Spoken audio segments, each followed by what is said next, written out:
Hello aspirants, कैसे हैं आप लोग। होप सो आप लोग अच्छे होंगे और आप लोग अपनी प्रिपरेशन बहुत अच्छे से कर रहे होंगे। और आज का वीडियो जो है ये मेरा केवीएस रिलेटेड है, जिसमें मैं आज की प्रिपरेशन के बारे में, अपनी शेड्यूल्स के बारे में और अपने स्ट्रेटजीज़ के बारे में बताने वाली हूँ। इसमें मैं, जैसा कि आप लोगों को सिलेबस तो पता ही होगा कि सिलेबस क्या है, तो मेन जो है हमारा सिलेबस हिंदी का सिलेबस हमारा कुछ इस तरीके से है, जिसमें हमारा गद्यांश आधारित क्वेश्चन आने वाले हैं, तत्सम तद्भव शब्द आएंगे, पर्यायवाची विलोम, ये बेसिक है जो हमने ईएमआरएस में पढ़ा है, बेसिक वही चीज़ें आने वाली हैं। बस इसमें एक गद्यांश आधारित प्रश्न हमें देखने को मिलेंगे। और ये जो सिलेबस है ये हिंदी का सिलेबस है। इसके बाद हमारा जो इंग्लिश का सिलेबस है, इसमें भी सेम हिंदी की तरह ही है, जहाँ पे यहाँ पे गद्यांश आना है तो यहाँ कॉम्प्रिहेंशन आएगा। इसमें हमारा बेसिक जो हमने ईएमआरएस में जो चीज़ें कवर की थी वो हमारे लिए यहाँ पे हेल्पफुल होने वाली हैं। इसके बाद हमारा बेसिक कंप्यूटर लिटरेसी है। इसमें हमारा बेसिक कंप्यूटर जो हमने पढ़ा था ईएमआरएस में, वो हमारे लिए बहुत हेल्पफुल होने वाला है। यहाँ पे एक इंडियन आईटी एक्ट, ये डिफरेंट जो मुझे पढ़ना है, और डिजिटल सिग्नेचर्स भी इसमें इंक्लूड था जो हमने बेसिक कंप्यूटर लिटरेसी पढ़ा था उसमें। और ये बेसिक जो हमने पढ़ा है ईएमआरएस में, सेम वही चीज़ें इसमें भी इंक्लूड हैं, जो कि हमें बहुत हेल्पफुल करने वाली हैं केवीएस में, जो हमने ईएमआरएस में पढ़ा है। और साथ में अगर हम देखें तो हिस्ट्री एक वास्ट पोर्शन है, जिसे हमें 20 दिन में कंप्लीट करना इम्पॉसिबल है, लेकिन हम अपनी तरफ से जो हमारी पहले की नॉलेज है उसे ही हम रिवीजन करेंगे और देखेंगे कि उसमें से क्वेश्चन कितने हमारे एग्ज़ाम में फंस सकते हैं। अब हमारा पोर्शन है न्यूमेरिक एबिलिटी। न्यूमेरिक एबिलिटी में हमारे number system, time work, average, percentage, ये बेसिक पोर्शन है जो हम लोग एसएससी वगैरह में पढ़ते हैं, बट एसएससी में पेपर का लेवल थोड़ा टफ होता है।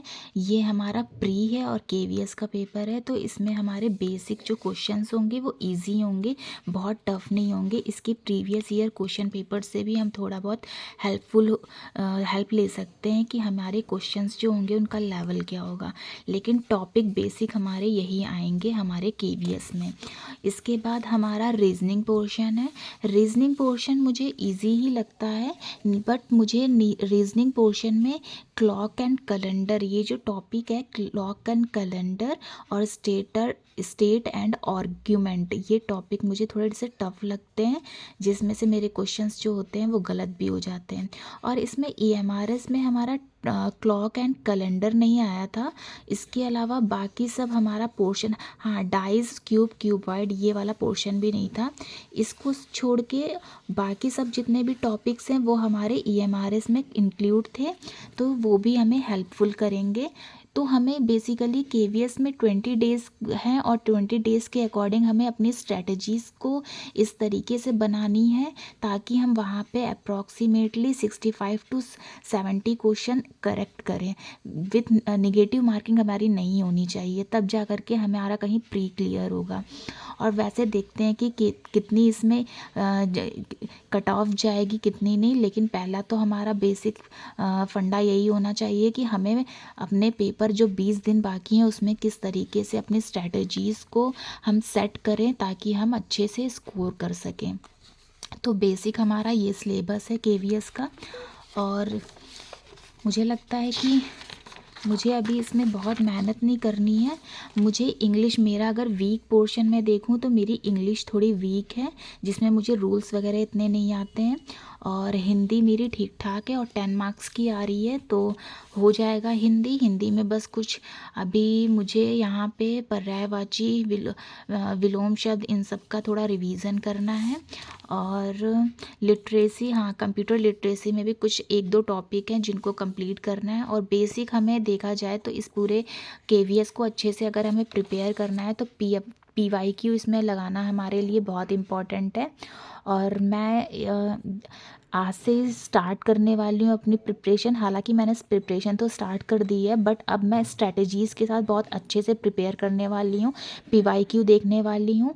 कुछ 1-2 मैंने हालांकि मेरे पास कोई कोर्स नहीं है, लेकिन मैंने टेक्स्ट बुक में एक टेक्स्ट सीरीज़ ली है, उसे मैं बेसिक सॉल्व करूँगी। अभी देखूँगी उसमें मैं कितने मार्क्स अचीव कर पा रही हूँ। उसके अकॉर्डिंग मुझे पता चलेगा कि मेरा एक्चुअली में लेवल क्या है, मुझे कितनी प्रिपरेशन करनी है और कितनी नहीं, उसी के अकॉर्डिंग मैं करूँगी। हाँ, बेसिक में बहुत ज़्यादा याद करने की कोशिश नहीं करूँगी और नए चीज़ को सीखने की भी कोशिश नहीं करूँगी। सिर्फ मैंने जो पढ़ रखा है अभी EMRS में, उससे रिलेटेड चीज़ें ही मैक्सिमम पढ़ूँगी और रिवाइज़ करूँगी, और जितने PYQ हैं स्पेशली वो लगाऊँगी। तो अगर हम इसमें देखें तो हमारा बेसिक, मैं हिंदी में 10 स्कोर कर सकती हूँ, मतलब 10, 8 इस तरीके से स्कोर किया जा सकता है। हिंदी में मैक्सिमम स्कोर किया जा सकता है अकॉर्डिंग टू मी है, क्योंकि मैं अपनी बता रही हूँ, मुझे इंग्लिश बहुत अच्छी से नहीं आती है। हाँ, वहाँ पे कितने स्कोर कर पाऊँ ये नहीं पता, बट बेसिकली मैं हिंदी बहुत अच्छा स्कोर कर सकती हूँ, कंप्यूटर बहुत अच्छा स्कोर कर सकती हूँ। इस बार भी मेरा EMRS में कंप्यूटर ठीक ठाक गया था। उसके बाद GK पोर्शन छोड़ दिया जाए तो मेरा मैथ्स बहुत ठीक है। मैथ्स में अच्छे 20 क्वेश्चन है, मैथ्स में अच्छा स्कोर किया जा सकता है और रीजनिंग में स्कोर किया जा सकता है अच्छा। तो इन सबको ही बेसिक मैं अपना स्ट्रॉन्ग पोर्शन लेकर के चलूँगी और इनको ही ज़्यादा टारगेट करूँगी। इनसे ही मार्क्स, इनमें मेन बात है कि इनमें जो हम क्वेश्चंस करेंगे उसके अकॉर्डिंग हमारे या तो आंसर्स आएंगे, तो हमें खुद को भी पता रहेगा कि ये क्वेश्चन हमारे सही हैं। और इसमें ऐसा नहीं है कि हम कोई भी तुक्का लगाएं, तो तुक्के लगाने वाली कोई पॉसिबिलिटी है नहीं। तो बेसिकली जो पोर्शन मैंने बोला, Hindi, maths, reasoning and computer, ये मेरे सब्जेक्ट रहेंगे जिनमें मैं ज़्यादा maximum to maximum marks achieve करने की कोशिश करूँगी। तो आप लोगों को मेरा वीडियो ये कैसा लगा, आप लोग कमेंट में ज़रूर बताइएगा। होप सो आप लोग अपनी तैयारी भी बहुत अच्छे से कर रहे होंगे। So all the best and thank you.